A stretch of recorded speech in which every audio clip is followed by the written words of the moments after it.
Newsmaker Sunday with Fox 10's John Hook. Thanks for joining us on Newsmaker Sunday. Our fighting men and women and our first responders have done an amazing job out in the field in horrible circumstances oftentimes. The question is, when the job is done, when the battle is over, who helps these folks with the stress and the problems and the addictions and the demons? We're going to talk to some folks who have been on the front lines of this, and one in particular who has battled it himself personally. Our guest this week on Newsmaker Sunday, and we'll just go from right to left on your screen. Tom Spooner is a Warrior's Heart founder. Lisa Lannon is a Warrior's Heart founder, former law enforcement officer, co-founder. Josh Lannon, Warrior's Heart CEO, former CEO of Journey Healing Centers in Arizona.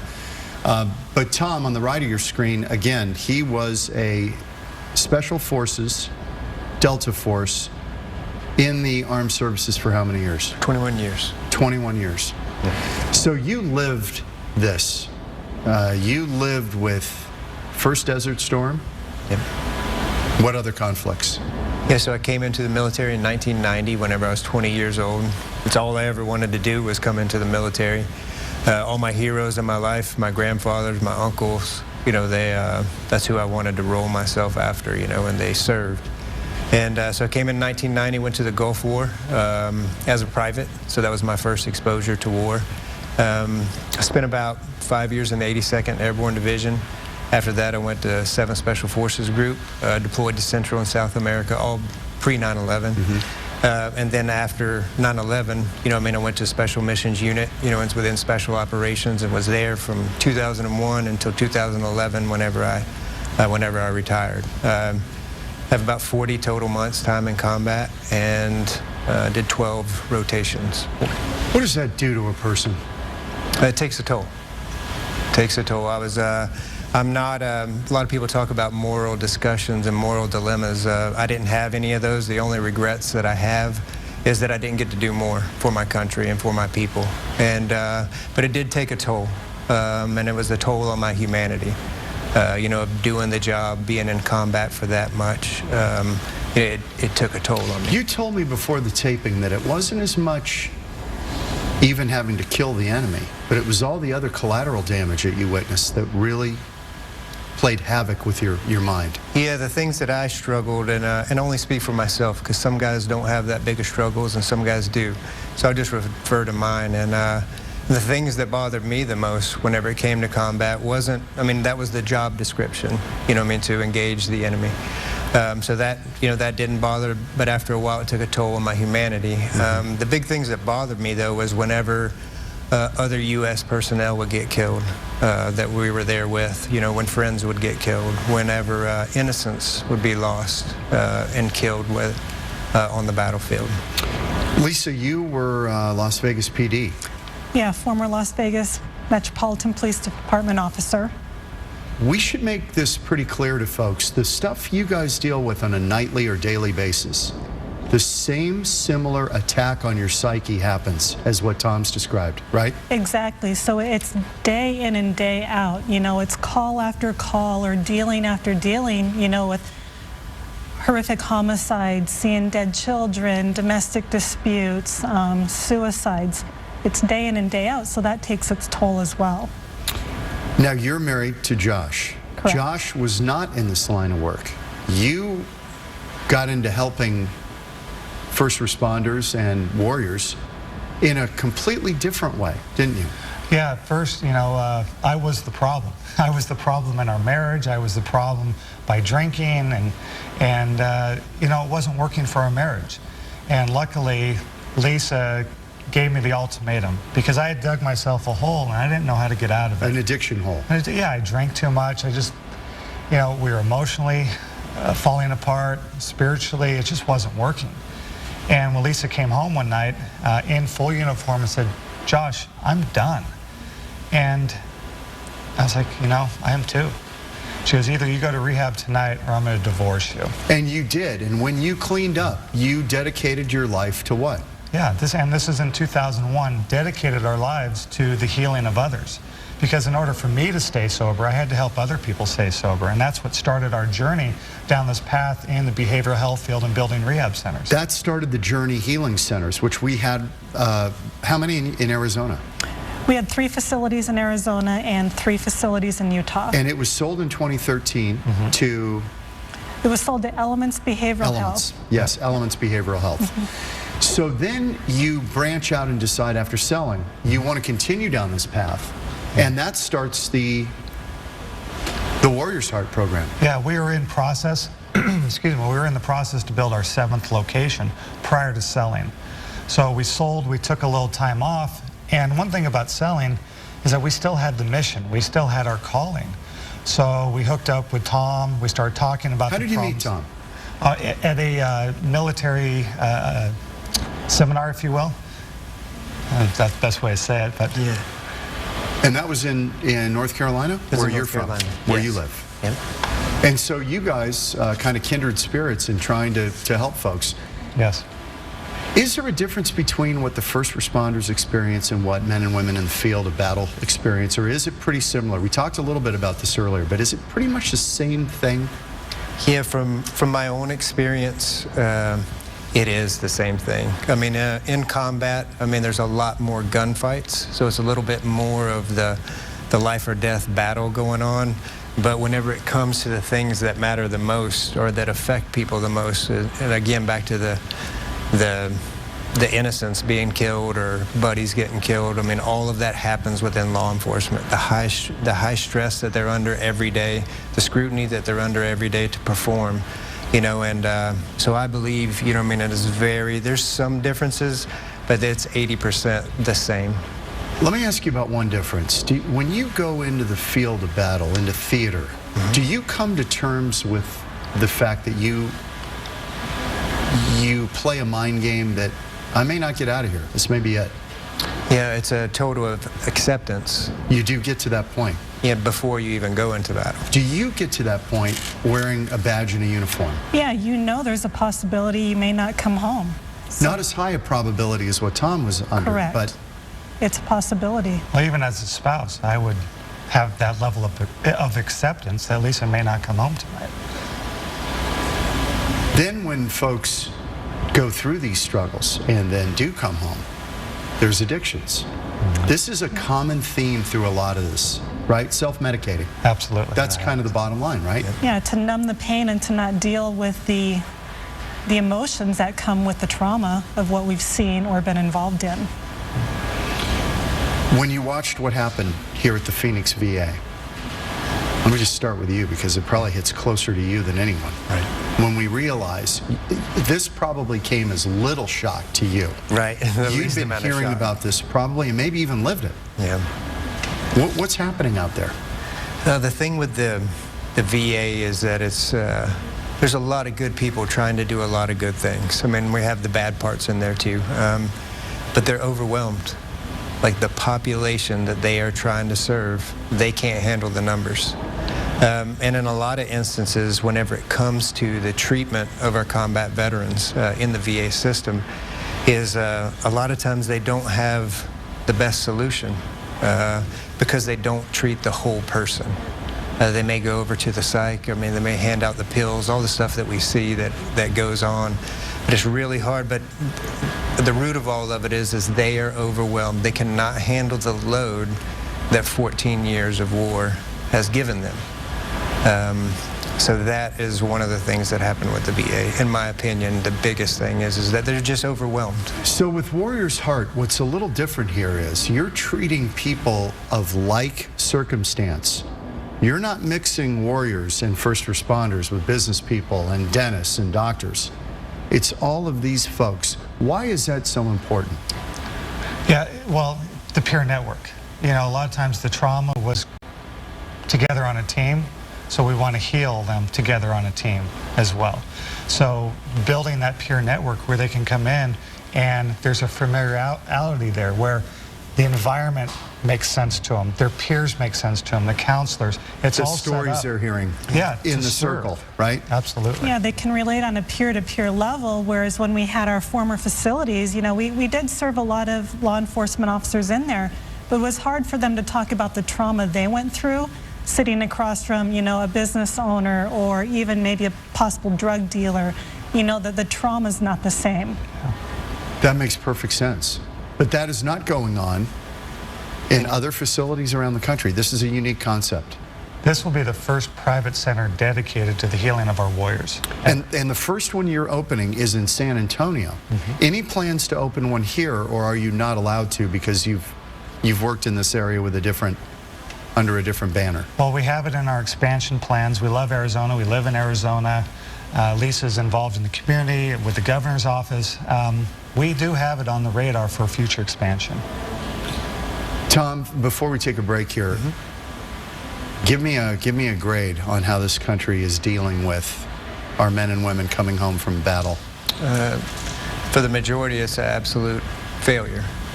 An F. Yeah, because with the veteran suicide rate of 22 a day, that pretty much says how good or how bad we're doing. And I know you have your own personal story. You came close to ending your own life due to these same kinds of circumstances. We'll talk about that and more when Fox 10 Newsmaker Sunday continues right after this. Thanks for joining us again on Newsmaker Sunday. We're talking about a very unique program to try to help warriors who come back from the battlefield, as well as first responders who go through very similar types of PTSD and substance abuse issues oftentimes. It's called the Warrior's Heart Program, and there is one now open in San Antonio, Texas, others to open soon. A little bit different than the Journey Healing Centers, which our guests started. Back how many years ago did you start Journey Healing Centers? 2002. Well, the idea started in 2001 and we opened in 2002. And again, you had 3 here in Arizona, 3 in Utah. Correct. Okay. Tom Spooner was former Special Forces Delta Force operator, Mission 22 co-founder. What was Mission 22?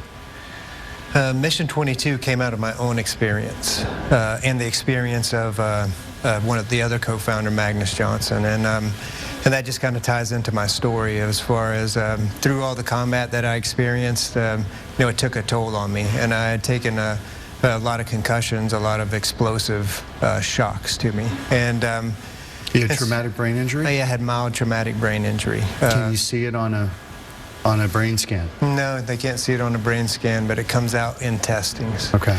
And at the end of the road for me, whenever I was getting out of 2011, and about the summertime of 2010, I almost became one of those 22. I almost took my own life because I couldn't process what was going on with me. I had a huge spiritual life, had an incredible wife and children. I had everything in my life set up for success, and I almost killed myself. What saved me was another warrior, a friend of mine that wouldn't allow me to continue to go into the darkness. Now tell me, Tom, what did the warrior, your friends, see that your wife and people close to you didn't see? Was this person able to somehow spot what was going on where other people missed it? Well, I would tell him of my struggles more so than I would, me, my wife, or my children, because I wanted to shelter them from the thing, not out of secrecy, but just out of trying to protect them and me just trying to figure it out. And I wasn't able to figure it out without help. And that warrior buddy of mine, pushed me into, because I didn't want to let him down either, or my family, but I wasn't thinking clearly. So I went into all these different treatment modalities of at the cognitive therapy, at the TBI center, went to physical therapy, went to vestibular therapy, psychological therapy, and the thing about it was that it all worked, and it all helped me. And once I got through all of that, I just couldn't imagine anyone else, struggling the way that I did to try to get help. Let's roll some video in the big wall of troops, either 1 or 2, it's fine. Just to drive home the point that when folks are out in theater, you can't shut it off, can you? No. There's no real downtime. This is always on your mind. It's always there. Yep, you have to be trained to shut it off, just like anything in life. The thing that was missing with me was the abilities to shut it off. What about when you come home and you've been in this incredible fight or flight mode for so long, and then you come home and now you're sitting in an alternate universe. You're sitting in church, you're at the grocery store. Right. That has to be mind-blowing. Very surreal at times. But it all comes back to the heart of the warrior of, like, we're there to protect and to serve and to love, our families and friends. So it forces us to engage and not be, in our minds back overseas, but eventually over time I lost the ability to do that, Lisa, same thing with an officer. When you come off a shift, hard to shut it down? It can be. You're always thinking of, what could I do differently, or reliving something. So we either learn to compartmentalize. There you go. Yeah. Couldn't say the word. Right. Or drink or use substances to numb it out. Let's talk about that. How much does substance abuse run through all of this? I would say good 30 to 50%. I'm surprised it's not higher. It could be higher. That's reported. In law enforcement, there's a big stigmatism that you suffer in silence, that you're okay because you have to go out the next day and be on the job and be productive and be in service. So those statistics are those that are reported or known. And I think you said, Josh, and you said, Tom, as well, in the break, that until you deal with the substance abuse, any kind of therapy will not work. No. Correct. Yeah, because to get to the deep psychological stuff, we have to clear what's getting in the way, and that's the self-medication. Because otherwise, we start dealing with the psychological stuff, and the self-medication just numbs all that out, right. Or it becomes a roller coaster. Estimated that over 1 million U.S. vets take prescription opioids for pain, and nearly half of them use drugs chronically. Yeah. That's shocking. And the opioids are just, that stuff's murder. I mean, it's bad stuff. Yeah. And especially over the long haul. Yeah. When you get folks, first responders, veterans, in a group setting where they're all getting treatment, but they may be at different stages of treatment, right. How does that all work? It becomes a mentor kind of structure.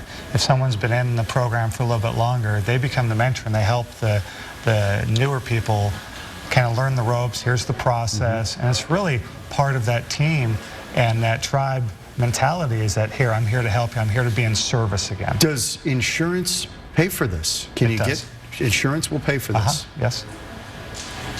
Different than the VA, where, I mean, I don't know how that all works, but at the VA, you try to get help there. We keep hearing these stories that people couldn't get help. You just have to wait in line at the VA. Here, if you get accepted for treatment, you're good to go. Right. Yeah, depending on bed availability and your assessment, if you qualify for the program, then we look at your insurance and different ways to pay for treatment. But absolutely, is we want it to be easy for them to come in to treatment because they're already dealing with so much other stuff. And when you're there, you live there, you stay there? Oh, yeah. It's a round-the-clock deal. Yeah, 6 weeks. 6 weeks. Yeah, inpatient treatment. Can you fix somebody in 6 weeks? We can plant a lot of seeds and we can clear the fog in 6 weeks. How do you do follow-up after that if somebody needs it? Yeah, we have a strong alumni program, and we did it at our Journey Centers. We're doing that again at Warriors Heart, is that we do alumni groups, we do alumni get-togethers, we have people that call them, how you doing, what's going on, to really build that peer network with them. Is the government catching on that this is a powerful way to do this and that the VA needs to look at some different modalities of how to do this kind of thing? Or in your experience, is the VA incapable of doing something like this? I don't know if they're incapable of it, but they're so far behind the power curve. They're still just trying to catch up. And again, it comes back to the idea of treating the whole person at one time. You treat the chemical dependency, you begin the treatment for PTSD, and then you at least test and begin to treat for mild traumatic brain injury. Whereas if you went to the VA, I assume you would go in to be treated for a physical injury. Then you'd come back a few weeks later and you might get a little counseling. In the meantime, you might be drinking or taking pills. So you can't, it's hard to get a handle around the whole thing, right? Yeah, it was very hard for me, just in my experience of, I had to go to all these different locations to seek help. But it was all there available for me, but again, when you're having problems thinking, it's hard to do simple things. So it comes back to the concept of, of treating the whole person. What would you guys, we're going to take a break here, but what would you guys, and I'll start with you, Lisa, what would you want the public to know about what first responders go through, folks in battle, people returning home, or who have been home now because we've tried to de-escalate or wind down some of these conflicts, what would you want the public that has no idea about any of this? Well, you know, the people who go into service in the military, law enforcement, you know, an EMT, firefighter, they go in to be in service to their country in some way, shape, or form. And when they deal with the trauma day in and day out, there has to be some kind of healing avenue for them. You know, we don't go into the job thinking we're going to do a bad job today, but sometimes our emotions get in the way and we don't know how to deal with them. And that's what we're going to do at Warrior's Heart, is get them healed, get them functioning so they can go back and be in service. Now, you do have a center that's opening. It's open now in San Antonio. It'll be open in February. February it opens, but there is a hotline, and I want to give you that number. There are people on this hotline right now. Absolutely. Okay, so if you're a first responder, a warrior, whatever it may be. Or even a family member of, we can help you. Okay.